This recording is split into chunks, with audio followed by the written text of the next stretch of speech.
오늘은 이제 그 팔정도의 정념에서 신수, 심법 이렇게 심념처, 법념처에 대해서 좀 말씀드리겠습니다. 이제 지난번에 이제 그 느낀 감정에 대해서 말씀드렸고, 그 다음에 이제 마음에 대한 관찰이에요. 마음에 대한 관찰도 주로 이제 경전에서는 마음에 대한 관찰하면 그 탐심이 일어날 때, 탐심이 일어나는 것에 대해서 있는 그대로 관하고, 또 성냄, 화나고 분노할 때 그게 일어나는 것에 대해서 있는 그대로 통찰하고 그 자리에서 그걸 그냥 그대로 관한다. 그리고 어리석음, 마음, 또 침체된 마음, 이렇게 푹 가라앉은 마음이나 이렇게 산만한 마음, 또 마음이 좀 이렇게 고양된 마음이나 뭐 집중된 마음, 또 뭐 자유로운 마음, 이렇게 여러 가지 그 마음들을 얘기를 하고 있어요. 다시 말하면 그 마음에서 일어나는 감정뿐 아니라 마음에서 아까 감정을 뜻하는 용어가 뭐 2천 몇백 개 있다 그랬잖아요. 근데 우리가 마음에서 일어나는 온갖 것들이 얼마나 많겠어요? 그 모든 마음들, 그 마음들을 통틀어서 내 안에서 일어나는 어떤 생각과 모든 분별, 뭐 이런 모든 마음작용들, 이런 것들이 일어날 때 그냥 있는 그대로 거기에 있는다. 어떤 특정한 생각이 왔을 때 그 생각의 내용을 그림 그려서 그 내용에 따라다니잖아요, 우리는. 그래서 여기 아까 혼란된 마음, 뭐 이런 마음이 있다 그랬잖아요. 그 우리는 아무 일 없이 집에 그냥 가만히 있는데도 혼란스럽거든요.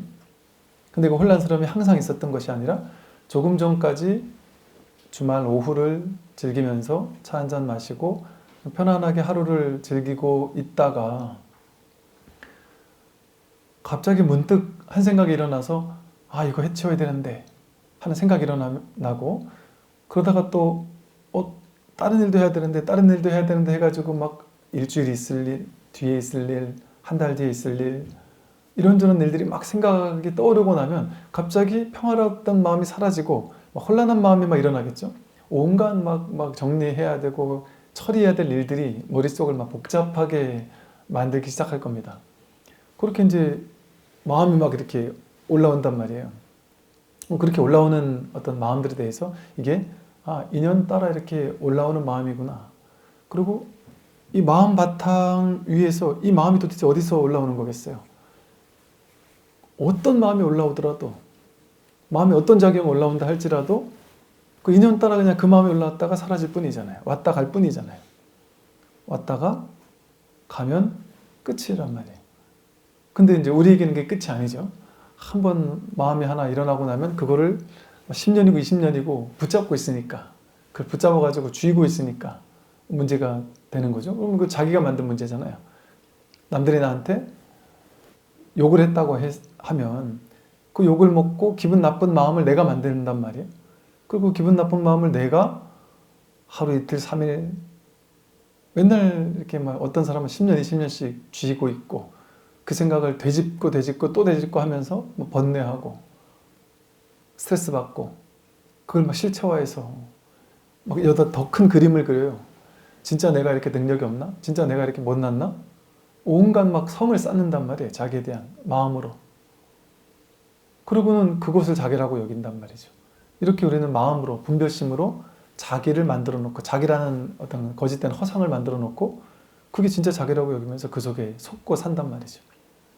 그래서 그 마음이, 모든 마음이 일어날 때 그 마음이 그냥 일어나고 사라지고 그냥 그뿐이구나.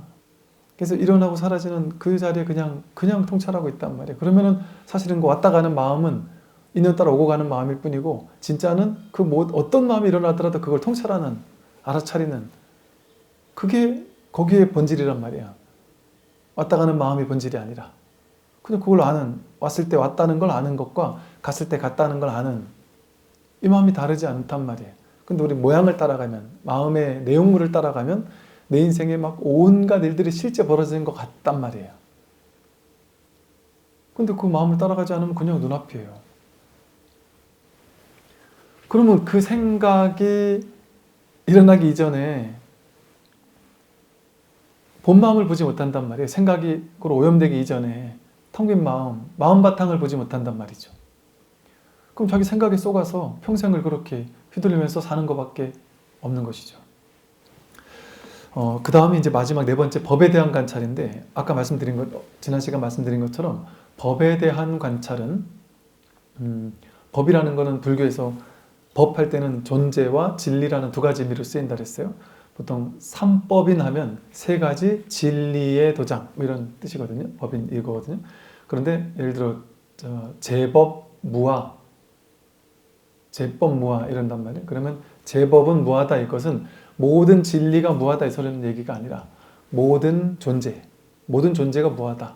모든 것들, 모든 존재, 일체 모든 것들, 모든 대상, 이 모든 것들은 전부 다 고정된 실체적 자아가 없다. 이런 뜻이거든요. 그래서 불교 경전을 보실 때는 이 법이 나올 때 이게 진리를 설명하고 있는 법인지 또는 존재를 설명하고 있는 건지를 이제 좀 볼 필요가 있죠. 그런데 그 두 가지가 또 다르지 않단 말이에요. 그래서 아까 말씀드린 것처럼 나도 법이죠. 존재죠. 내가 나라고 느끼는 이 존재, 또 이 대상, 모든 이런 존재, 사람이라는 존재, 일체 모든 게 다 존재, 삼라만상 존재가 세계가 쫙 펼쳐져 있단 말이에요. 그걸 이제 존재라고 하는데 그거를 있는 그대로 통찰해서 자각해서 알아차림해서 있는 그대로를 있는 그대로 보게 되면 실제라고 여겨졌던 이 모든 존재들이 실제라고 여겨졌던 이 모든 존재들의 실제감을 부여하는 것을 내가 내 분별심이 더 많이 부여한다고 했잖아요. 예를 들어 어떤 분이 그런 일이 있었대요. 이제 아파트가 아니라 이제 가정집에 사는 분인가 보죠. 근데 그 가정집에 이제 집에 이사 오신 지 얼마 안 돼가지고 혼자 있을 때 마침 혼자 있는데 그것도 보살님도 아니고 남자분이셔요. 근데 혼자 있는데 집 앞에서 이게 100% 확실치 않대요. 분명히 우리 집인 것 같대요. 그런데 우리 집 안에까지 들어온 것 같대요. 담으려면 들어온 것 같고 소리가 너무 생생하게 들렸고 이게 도둑질하러 들어온 사람 같았고 무서웠다. 뭔가 아마 칼을 들고 이렇게 위협을 할 수도 있었을 텐데 모면했다 이렇게 느끼더라고요.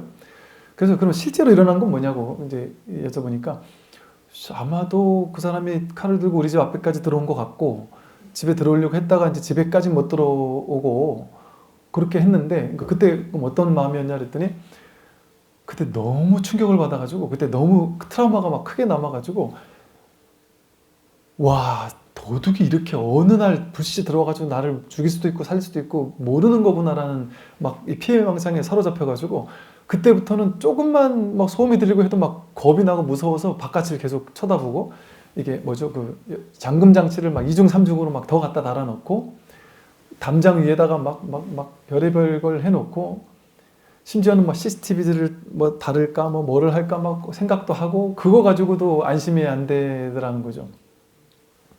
그래가지고 그게 엄청 큰 트라우마였다는 거예요. 근데 이게 멀쩡한 성인 남자도 거기가 그런 어떤 일이 있고 나서 마음에서 이거 도둑 아니야? 그런데 그분 하는 말이 뭐냐면 와 정말 세상에 사람이 제일 무섭다는 걸 저는 그때 깨달았습니다.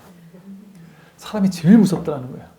근데 그 사람이 직접 나한테 설거지 한 것도 아니고 실제 그 사람이 도둑이라는 게 100% 확인된 것도 아니지만 본인 생각 속에서 그런 사람이 왔을 것이다라는 이런 생각을 하고 나면 그게 이제 엄청난 트라우마처럼 남는다는 거죠. 그 얘기를 왜 하냐면 그분이 저한테 얘기를 해줬고 제가 여기 절에 있다 그러니까 조심해야 된다 그러면서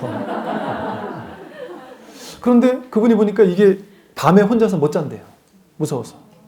밤에 혼자 있으면 겁이 난다고.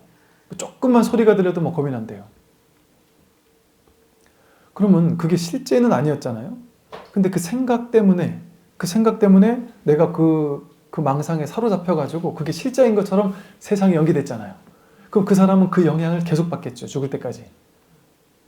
어디 있어도 계속 그런 사람이 나를 언제 공격할지 몰라라는 생각에 사로잡혀 있겠죠. 이것과 마찬가지로 우리는 대상을 있는 그대로 보는 게 아니라 대상을 자기식대로 해석해서 봐요. 그냥 그 존재가 왔다 갔을 뿐이에요. 그 사람 어쩌면 도둑질하러 온 게 아닐 수도 있어요. 뭐 전혀 다른 생각지 못한 다른 이유로 왔을 수도 있어요.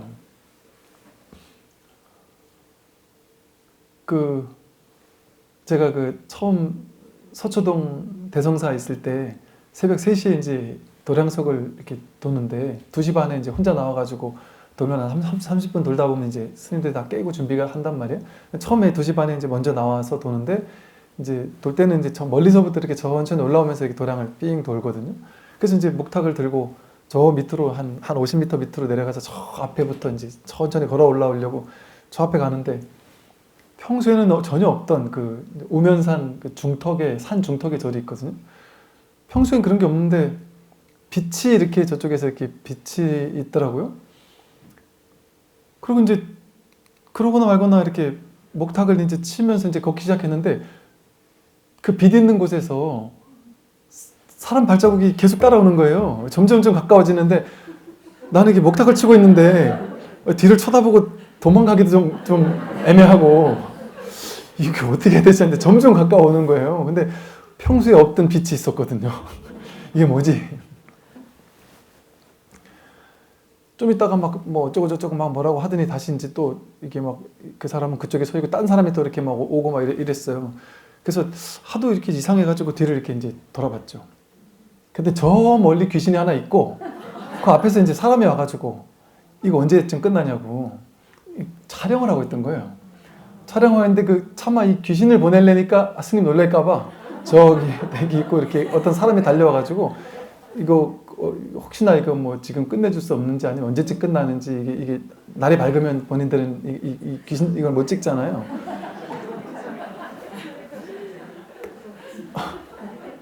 처음엔 기절할 뻔했어요.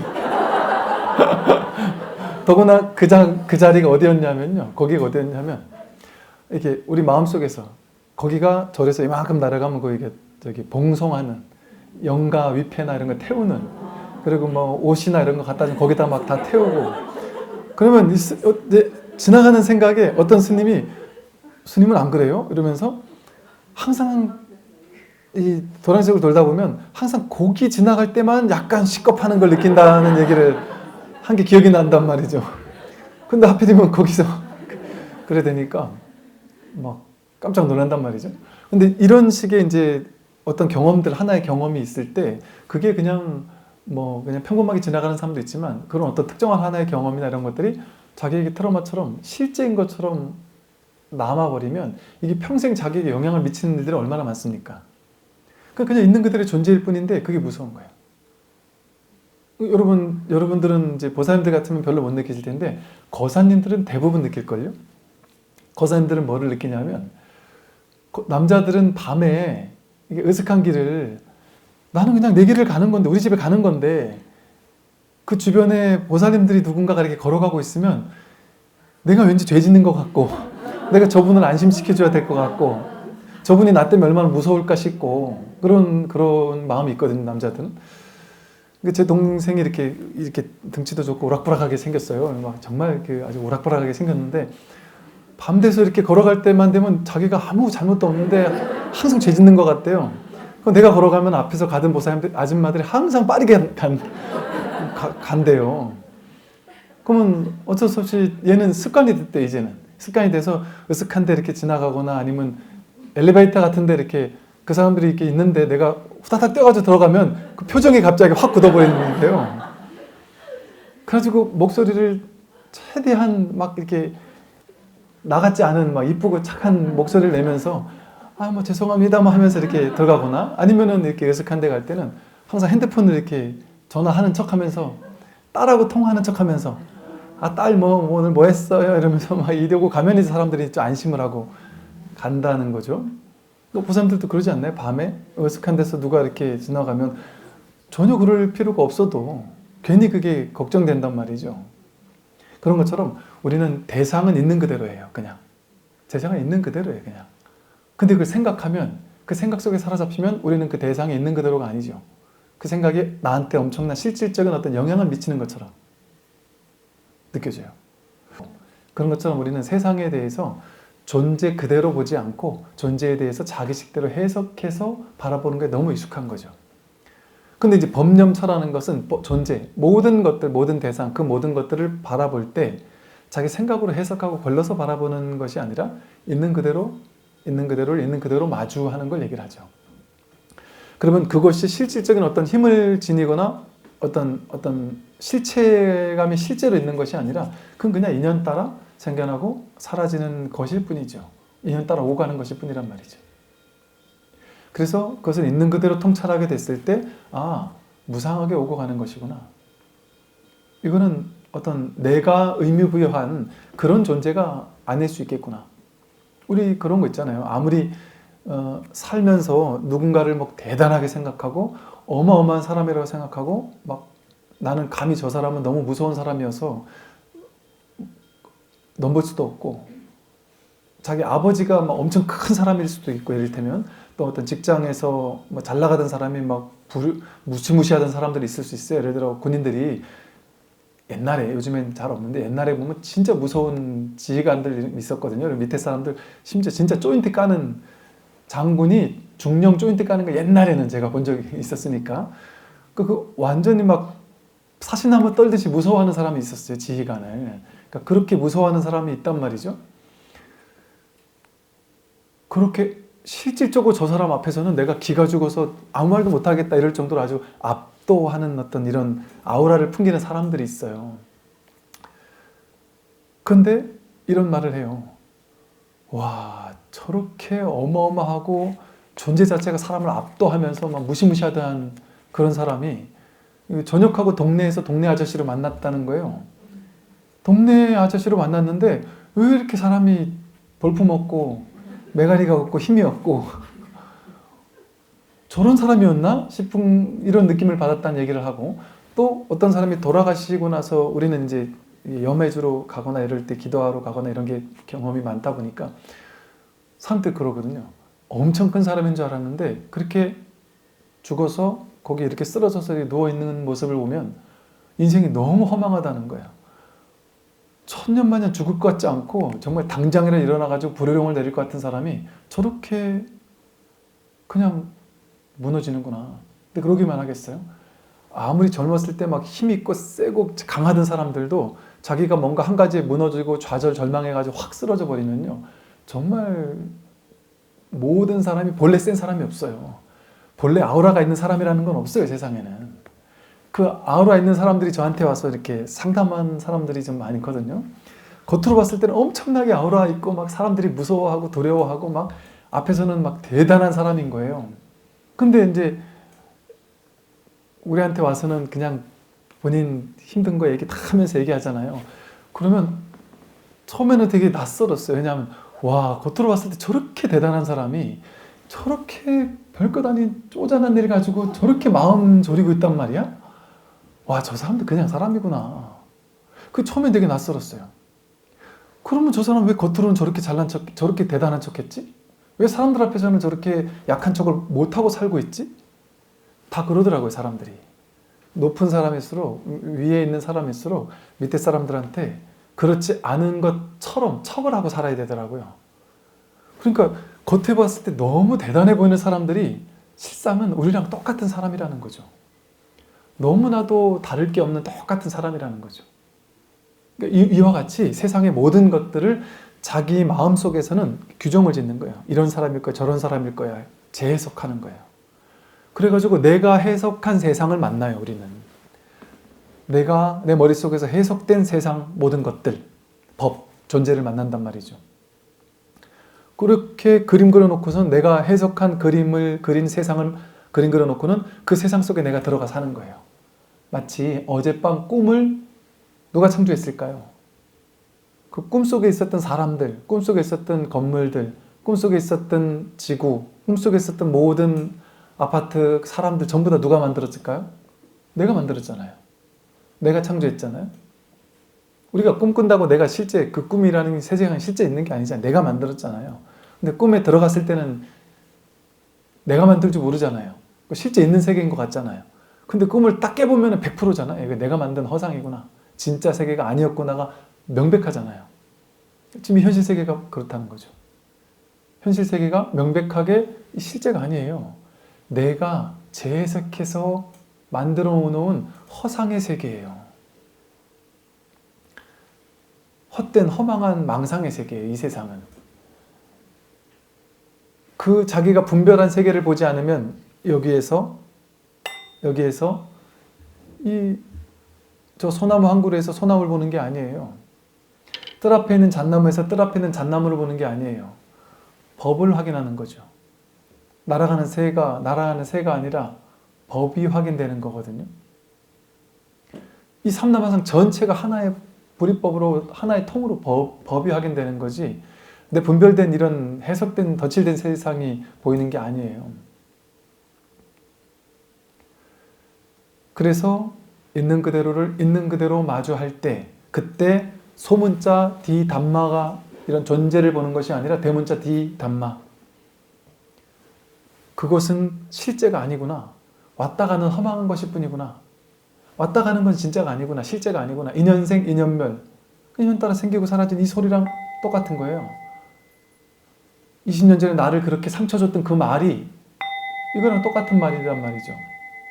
진실을 알고 보면 그 인연 따라 왔다 가고 끝났단 말이에요. 내가 붙잡았을 뿐이지, 내가 붙였지만 아니면 그냥 있는 그대로 진실일 뿐이다. 그러니까 있는 그대로의 세계를, 존재를 있는 그대로 본다는 거예요. 정견해서 바라본다, 통찰한다.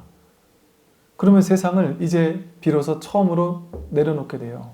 세상에 대한 나의 생각으로 해석해서 바라본 덧칠된 세상을 보고 그 속에 내가 사로잡혀서, 그 속에서 내가 그려낸 세상 속에 사로잡혀서 내가 이 세상 마음에 안 들어, 또 내가 마음에 안 들어, 우리나라가 마음에 안 들어, 이러면서 우리는 살고 있었단 말이죠. 그래서 이 진리의 세계를 만나면 무상하게 오고 가는 재행무상의 세계구나. 이 무상하게 오고 가는 것 중에 어떤 걸 가지고 이건 나다 너다라고 할 수 있느냐. 나도 없고 너도 없고 실체성을 지닌 그 어떤 것도 없구나. 무상성, 공성을 보게 된단 말이죠. 그걸 무아라 그래, 무아. 고정된 자아라고 할 만한 고정된 실체 관념이 없다. 어떤 것도. 그냥 인연 따라 생기고 사라지고 끝이에요. 전부 다. 생기고 사라지고 생기고 사라지고 그 무한 반복. 그게 이 세상의 전부예요. 그 본바탕에는 아무것도 없어요. 있다거나 없다라고 할 수 있는 뭔가가 없어요. 그 원천 소스는 그냥 텅 빈 이 본바탕에서 이 모든 게 다 드러난단 말이에요. 그래서 아무것도 없는데 이게 다 있단 말이에요. 그러니까 아무것도 없는데 다 있는 걸 확인하고 나니까 이게 있긴 있는데 진짜 있는 게 아니구나. 그 본바탕에 아무것도 없는 그 실상을 보고 나니까, 확인하고 나니까 이게 내가 아니었구나. 이게 있는데 없다니까요. 세계가 있는데 없다니까요. 이 자리를 한번 딱 확인하고 보면은 진실이 드러난다는 거죠. 눈앞에 있는 이 세계가 실상의 세계가 아니라 이게 허상으로 확 사라진단 말이에요. 다 있는데 없어요.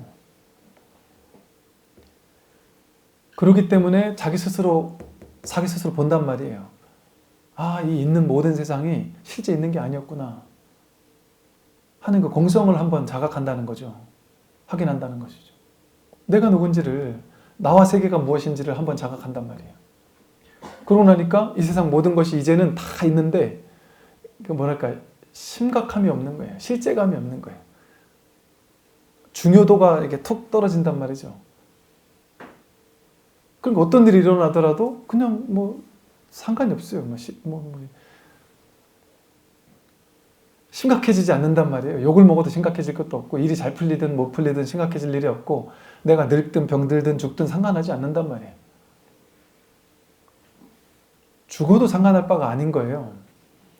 이 몸이 나일 때는 내가 죽는 거니까 스트레스 받겠지만, 괴롭겠지만, 이 몸이 내가 아니기 때문에 이 몸과 마음, 나와 세계가 이게 내가 아니에요. 이거는 허상이지. 이 진실한 텅 빈 이 공적영지한 그냥 아무 뭘로도 볼 수도 없고 만질 수도 없는, 있다거나 없다고도 할 수 없는, 그러니까 이걸 중도라고 설명했어요. 이거는 열반 해탈, 이거는 중도로밖에 말을 못해요. 중도는 이렇다고도 말 못하고 저렇다고도 말 못하고 어떻게 설명할 수 없어요. 있다고도 할 수 없고 없다고도 할 수 없어요. 유무중도, 되게 중요한 말이에요. 있다고도 할 수 없어요. 그러나 없다고도 할 수도 없는 이 자리를 확인하고 보니까 내가 나하고 늙고 병들고 죽는 게 아니구나. 이 세상이 실제하는 게 아니구나. 나도 세상도 실제하는 게 아니구나. 아와 법이, 나와 세계가 인무와 법무와 이러잖아요. 나도 무하고 법도 무하구나. 아상과 법상이 다 공했구나. 어떤 것도 실체가 아니구나. 그게 다 모양일 뿐이구나. 이건 그냥 드러난 가짜 모양. 그러니까 범소유상 계시허망, 상이 있는 모양이 있는 모든 것은 전부 다 허망하다. 약견 재상비상 직견열애. 만약에 이것을 모양으로 허상으로 볼 수 있다면, 재상이 비상인 줄 본다면 모든 상은 그대로 있는데 이게 실상이 아니란 말이에요. 허상인 거를 보는 눈, 그걸 실상이라 그래요. 그러면 곧장 열애를 본다. 그 열애가 드러난단 말이에요. 그러니까 이 법을 통찰할 때 법념처, 소문자 뒤에 담마, 이 존재를 있는 그대로 볼 때, 정견에서 바라볼 때, 그때 결국 무상고 무아가 드러난단 말이에요. 무상고 무아가 드러나는 게 진리 아니에요? 무상고 무아가 드러나면 저절로 무상하니까 집착하지 않죠? 무하니까 나라고 내세우거나 나와 세계를 내세워서 실제화시키지 않죠? 그러니까 괴로움이 없어진단 말이에요. 괴로움이 없어지는 게 해탈이고 열반이잖아요. 그 법이에요. 법이 드러난단 말이죠.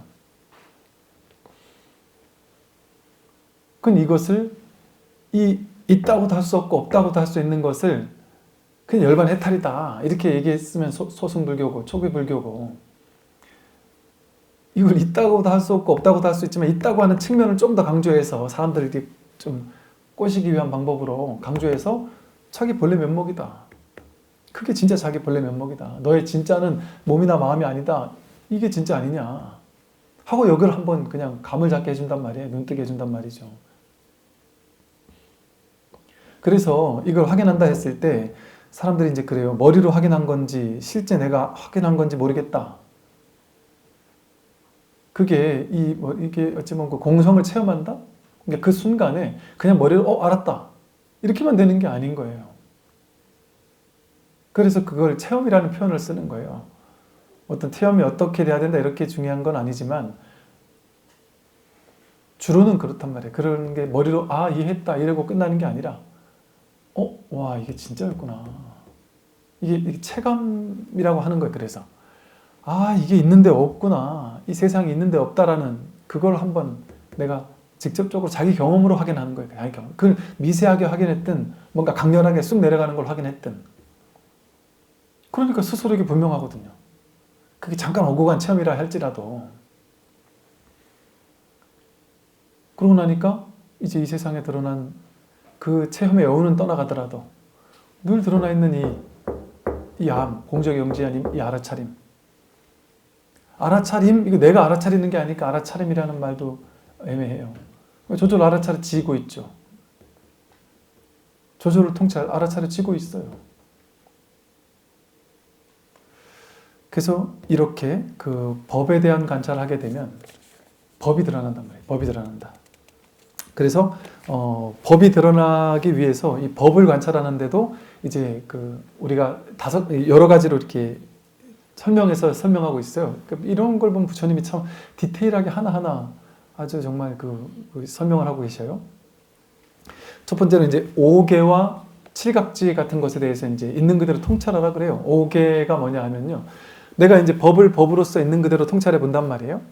근데 보세요. 나와 세계를 둘로 나누었을 때 나와 세계가 둘인 것 같지만 사실은 법 하나예요. 나도 법이고 세계도 법이거든요. 존재. 나와 세계가 둘로 나뉘지 않아요. 이것도 보이잖아요. 이것도 보이잖아요. 여러분 이게 보이는 건 대상이죠. 뭔가가 이걸 보고 있잖아요. 그런데 이것도 보고 있지 않아요? 이것도 보고 있잖아요. 이거 보이는 대상 아니에요? 보이는 대상이잖아요. 내 몸을 지금 보고 있잖아요. 이거 보이는 거잖아요. 이 몸도 보이는 거잖아요. 뭐가 보는지, 뭐가 알아차리고 뭐가 보는지는 모르겠지만 눈이 본다 그러지만 실제 눈이 보는 건 아니잖아요. 어젯밤 꿈을 자기 이 눈으로 봤어요? 아니잖아요. 이미지로 어떤 이미지를 떠올릴 때 그 이미지가 눈으로 그려지냔 말이에요. 여기 그냥 이미지가 그려지지. 63빌딩 하면 63빌딩이 이렇게 그려지지. 내 눈에 이렇게 그려지지 않잖아요. 그러니까 본다는 게 꼭 눈으로 보는 게 아니거든요. 보는 뭔가가 지금 있다 없다거나라고 말할 수 없는 무언가가 지금 보고 있단 말이죠. 그러니까 나도 세계도 사실은 다 대상이에요. 이거 하나가, 이 마음 하나가, 법 하나가 나도 보고 있고 세계도 보고 있어요. 내 생각은 대상이에요. 내 생각이 아니에요. 생각이 일어났다는 걸 알고 있잖아요. 보고 있잖아요. 그럼 보는 게 진짜 자기지. 어떻게 보이는 생각이 진짜겠어요? 진짜 나겠어요? 생각은 그냥 보이는 거잖아요. 내가 오늘 생각이 많아. 나 오늘 생각이 없어. 이렇게 보고 있잖아요. 그럼 그걸 보고 있는 생각이 또 생각이 있네. 참선하다가 또 생각이 일어났네. 또 생각이 일어났네. 하고 알아차리는 그게 자기지. 어떻게 보이는 생각이 자기예요. 이와 마찬가지로 나와 세계가 전부 다 법이에요. 존재예요. 근데 내가 이렇게 명상을 하다 보면, 수행을 하다 보면 이렇게 있는 그대로 가만히, 말이 명상이지 그냥 사념처, 그냥 가만히 마음을 쉬고 그냥 이렇게 통찰해 보고 온단 말이에요. 알아차림하고 지금 여기에 이렇게 있단 말이에요. 관하고 있단 말이죠. 그러다 보면 나도 모르게 우리 안에서 이 좋은 것만 일어나는 게 아니라 어떤 망상, 분별 망상들이 일어날 때가 있단 말이죠. 안 좋은 요소들이, 법의 요소들이 관찰된단 말이에요. 그걸 이제 오계라고 해서 감각적인 욕망이 올라올 때가 있어요. 평소에도 감각적 욕망이 올라오고 또 수행할 때도 어떤 감각적 욕망이 올라오기도 해요. 감각적 욕망, 악한 마음, 혼침과 졸음, 들뜸과 후회, 회의적인 의심, 이런 어떤 5가지 장애가 우리에게 올라오는데, 특히나 여기서는 이제 이 법에 대한 관찰 중에 일어나는 거니까 수행하는 중에 일어나는 이런 측면을 말해요. 예를 들면 이렇게 수행을 하다 보면 이런 마음이 생기죠. 감각적, 이렇게 욕망이 생기는데, 이런 욕망도 생겨요. 감각적 욕망이라고 해서 내가 이렇게 오래 앉아있을 때 뭔가 자세를 바꾸고 싶은 마음, 아니면 이거 이제 그만두고 딴 걸 하고 싶은 마음, 이런 마음, 욕망도 일어나지만, 또 뭔가 더 먹고 싶은 마음, 이런 욕망도 일어나지만, 또 내가 빨리 깨닫고 싶다. 빨리 깨달아야 되는데 이거 못 깨달아서 어쩌지? 하고 막 빨리 깨닫고 싶다, 이런 이를테면 욕망 같은 어떤 마음의 요소가 일어날 수 있어요. 그게 보인단 말이에요. 그걸 있는 그대로 보는 거죠. 그죠? 그럼 그걸 그냥 볼 뿐이지, 그걸 너는 또 이런 생각이 일어났어 하고 탓할 필요 없단 말이에요. 그냥 통찰해 본다. 그리고 또 빨리 이거를 내가 어떤 일이 나에게 일어났으면 좋겠고, 이걸 빨리 깨달아가지고 남들 앞에서 내가 뭔가 성인 흉내를 내보고 싶기도 하고, 내가 깨달으면 어떻게 바뀔까 하면서 이런 식의 삿된 생각들, 좀 나쁜 생각들, 또 나쁜 의도들, 내가 이걸 깨달아가지고 내가 뭔가 명상센터를 내가지고 한번 내가 대박이 나봐야 되겠다 할 수도 있을 것이고, 예를 들면 뭔가 이렇게 삿된 마음이 낄 수도 있단 말이죠. 이 수행을 통해 내가 뭔가 한번 어떻게 한번 인생 한번 바뀌어볼까 하는 이런 악의 같은 게 일어날 수도 있어요.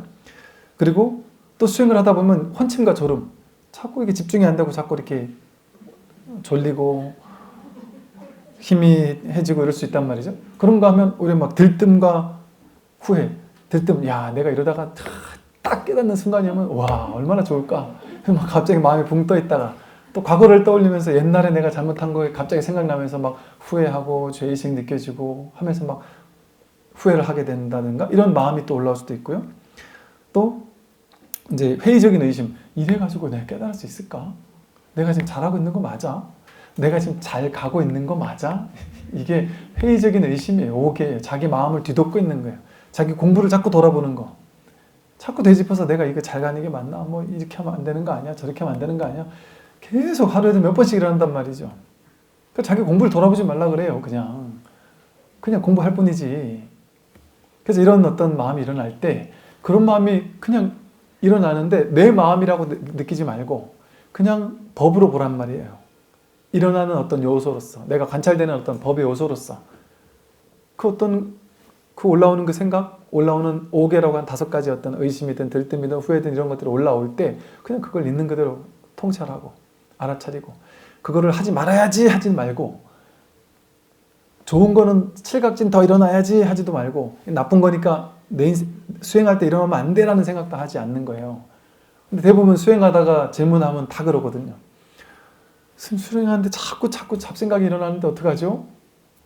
어떻게 해요 그걸? 어떡하겠어요? 일어나는 거지. 어떻게 하려고 하면 안 된다니까요 그거를. 그리고 스님 제가 10분 명상했는데 진짜 망상이 한 1000개도 더 올라오는 것 같아요. 대단한 사람이죠. 10분 동안 자기 안에서 늘 1000개 이상의 망상이 올라왔는데 그전엔 못 보다가 명상하려고 앉으니까 환히 보이는 거 아니에요. 그 그 많은 생각을 보고 있는 거 아니에요? 그럼 내가 보는데 성공했다는 거잖아요, 어찌 보면. 그리고 그걸 보는데 성공한 거지 어떻게 실패한 거예요? 근데 우리는 그렇게 생각이 많으면 실패 이렇게 규정 짓는단 말이에요. 해석한단 말이에요. 그러니까 이 오계라는 것은 뭐냐면 오계를 있는 그대로 관하는 거는 오계는 나쁜 거니까 없애려고 애써서 없애는데 성공하는 게 수행 잘한 게 아니란 말이에요. 그럼 자연스럽게 오계가 일어날 수 있다는 거예요. 수행하다 보면. 나를 뒤덮는 막 혼침도 일어날 수 있고 번뇌도 일어날 수 있고 망상도 일어날 수 있고 뭐 통증도 일어날 수 있고 졸림도 일어날 수 있고 실증이나 후회, 의심 모든 게 다 일어날 수 있다는 거예요. 그래서 공부하는 중에 누구나 당연하다는 거예요. 그게 문제사항이 아니라는 거예요. 그 있는 그대로 볼 뿐이지 그거 가지고 개의치 말라는 거예요. 마찬가지로 칠각지라고 해서 막 행복한 느낌이나 기쁨이나 공부 잘 되는 것 같은 뭔가 잘 알아차려지는 느낌이나 이런 것들이 일어나더라도 그거를 내가 공부 잘 되고 있구나 이렇게 망상 부리지 말라는 거예요. 그래서 이 오계에 대해서 대남처경에서 이렇게 말해요. 비구는 자기에게 감각적 욕망이 일어날 때 감각적 욕망이 일어난다고 알아차리며 감각적 욕망이 없을 때 감각적 욕망이 없다고 알아차린다. 전에 없던 감각적 욕망이 어떻게 일어나는지 알아차리고 감각적 욕망이 어떻게 소멸되는지 알아차리며 어떻게 하면 소멸된 감각적 욕망이 앞으로 다시 일어나지 않는지를 안다. 이랬단 말이에요. 이걸 나머지와 다 같이 반복된 문구로 반복을 해요. 즉 어떤 특정한 욕망이 일어날 때 욕망이 일어난다는 걸 안다. 알아차릴 뿐이다. 그리고 이 감각적 욕망이 왔을 때 왔다고 알 뿐이에요. 근데 이 감각적 욕망이 이제 바라보고 났더니 어디 간지 사라졌어요. 그러면 감각적 욕망이 없다는 걸 알고 있죠. 근데 이 감각적 욕망이 내가 아니죠. 나는 이걸 아는 놈이었지. 감각적 욕망은 왔을 때 완 줄 알았고 갔을 때 가는 줄 알았잖아요. 그러니까 감각적 욕망은 왔다 가는 거잖아요. 오고 가는 거지. 인연 따라 무상하게 오고 가는 거지 내가 아니잖아요. 나는 늘 여기서 부동, 움직이지 않은 채로 여기에 있다가 오면 오는 걸 알고 가면 가는 걸 아는 이게 진짜 자기잖아요. 근데 이 초기 경제에서 진짜 자기는 이런 말을 안 써요. 제 선의 용어를 쓰니까 이렇게 표현을 한 거지. 그래서 이렇게 욕망이 일어나든 망상이 일어나든 통증이 일어나든 졸림이나 실증, 들뜸, 후회, 의심 어떤 게 일어나더라도 뭔가 조금 안 좋은 것 같은 뭔가 공부에 방해되는 것 같은 그런 것들이 일어난다 할지라도 아무 문제 없다. 부처님이 당연히 일어난다고 한 거예요. 법으로서 일어난다. 근데 그걸 그냥 법으로서 내버려 둬라. 그리고 그냥 일어나면 일어났으면 알고 살았으면 살았으면 알아라. 그럼 왔다가 갔으면 왔다 갖고 나간 걸 안다는 거예요. 아는 그게 거기에 있으라는 거, 거기에. 그 알아차림에 있으라는 거예요. 왔다 가는 이 감각적 욕망에 있지 말라는 거예요. 왜 오고 가는 데 있을 필요가 없잖아요. 끌려다닐 필요가 없잖아요. 그냥 이 아는 자리에 있으라는 거예요. 알아차림, 윗바사나 하는 이 자리에 있으라는 거예요. 이 자리에. 그럼 다른 모든 것들도 마찬가지죠. 그게 왔으면 오는 줄 알고 갔으면 가는 줄 알고 이미 떠나갔으면 이미 떠나간 줄 알고 그러면 여기서 하는 말이 뭐예요? 이 초기 경전에서 한 말이지만 이 초기 경전에서 하는 말이 뭐예요? 왔을 때 알아차리고 갔을 때 갔다라고 알아차리라는 거 아니에요? 무하라고 했는데 이건 알아차린다고 했단 말이에요. 그럼 무한데 그럼 뭐가 알아차려요? 무하라고 했는데 왔을 때 온 걸 알아차리고 갔을 때도 간 줄 알아차린다고 했단 말이에요. 갔을 때 그건 떠나갔는데 떠나가지 않고 이걸 갔네. 이제는 마음이 깨끗해졌네. 좀 전에 있던 번뇌가 없어졌네 하고 아는 놈이 있잖아요. 그러면 늘 있지 않아요? 늘? 그거를 말하면 자성청정심이라고 했고 그 마음은 어떤 마음이냐? 왔다 갈 때 왔다 가는 마음에 물드는 마음. 나쁜 게 오면 괴로워하고 좋은 게 오면 행복해하는 마음. 이건 물드는 마음이잖아요. 이건 탐진치 삼독이란 말이에요. 탐진치 삼독의 불길이 막 불타오르는 마음이란 말이에요. 좋은 게 오면 막 그 집착하는 불타오르는 마음. 싫은 게 오면 막 미워가지고 막 불타는 마음이 있잖아요. 우리 막 마음이 막 불타잖아요. 좋은 것도 나쁜 것도 오면 막 뜨거워지잖아요. 막 화가 나도 뜨거워지고 그러잖아요. 그게 불길이란 말이에요. 그 모양을 따라가면 불길이 난단 말이죠. 그런데 왔는지 아는 마음, 갔을 때 간지 아는 마음, 이 마음을 알아차리라는 말은 뭐겠어요? 그 마음에 있으면 이 마음은 어때요? 오고 감과 상관없이 불타오르지 않잖아요. 이 마음이 어떻게 불타올라요? 이 알아차림의 이 자리는 불타오르지 않는단 말이에요. 이게 바로 불이 꺼진 자리란 말이에요.